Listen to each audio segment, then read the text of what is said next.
Okay, so it's true, I ordered a Mac Studio, but let me explain.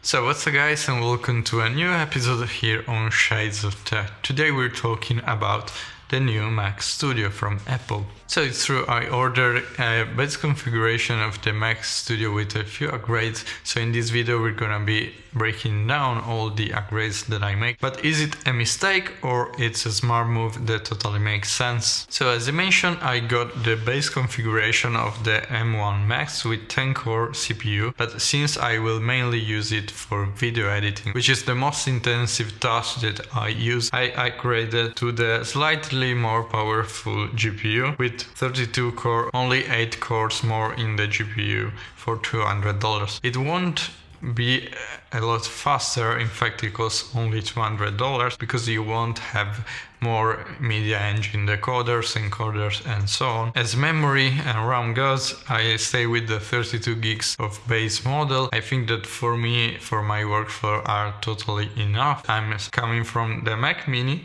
which has only 8 gigs, so it's 4 times more, and I totally think that there is enough room for me on this upgrade. And then the third upgrade was the 1TB SSD for another $200. Now on the Mac Studio, of course, there are 4 Thunderbolt ports on the back that can expand with a lot of fast storage, but the internal storage is the fastest that you can get. And that's about the configuration that I got. It's $23.99, but the fun fact is that I live in Italy, so it costs 2,800 euros, which is around $2,800. In Italy we are totally paying the Apple tax, which is around $400 more. But now let's talk why I decided to get this upgrade. As you probably know watching my videos, I edit 4K 30 videos with the Sony a7 IV that I'm using right now in 4K 10-bit 422. Now I can totally do that with the Mac Mini. The thing is that I noticed that when I'm starting to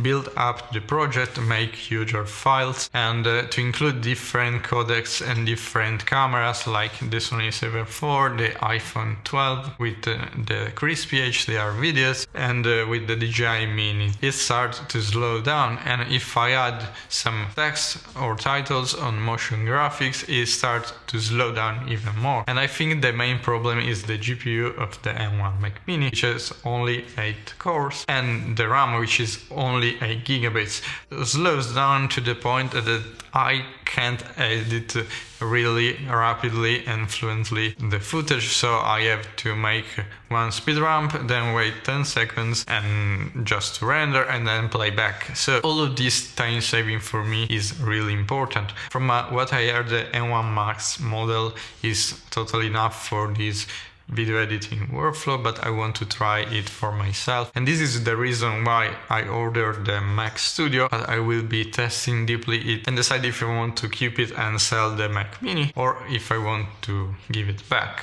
So I think this is really interesting for you guys to see a real world scenario and usage from a small channel YouTube that makes video editing, photo editing, social. But if you are a video editor, you know that export time isn't everything. Now this Mac Studio costs $2,800, so it's like around the price of 2 Mac Minis, which to me it totally makes sense, and I think it's cheap, if you want to call that. If you think about video editing and GPU, it's like having 4 M1 chips inside the 32 core GPU. The price being around 2 times, for me it's totally cheap. Then there are many other positives to this. You don't basically have to use Thunderbolt docks because you have 4 Thunderbolt 4 ports in the back, so you are covered. You thank God 2 USB-C ports in the M1 Max model on the front, plus an SD card reader, which is really fast and it's perfect for me, which I'm recording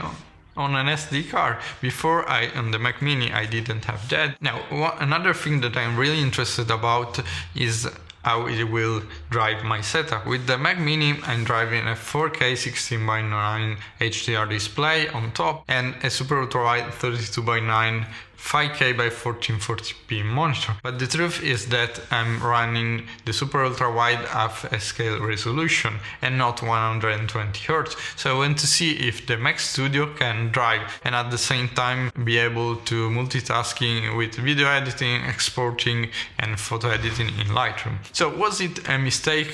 As I said, I'm not sure if I will be keeping that. Even if I decide to keep it, it will be a time saving. So for somebody that uses that as a professional way of creation, it totally makes sense. Probably it's not for everyone.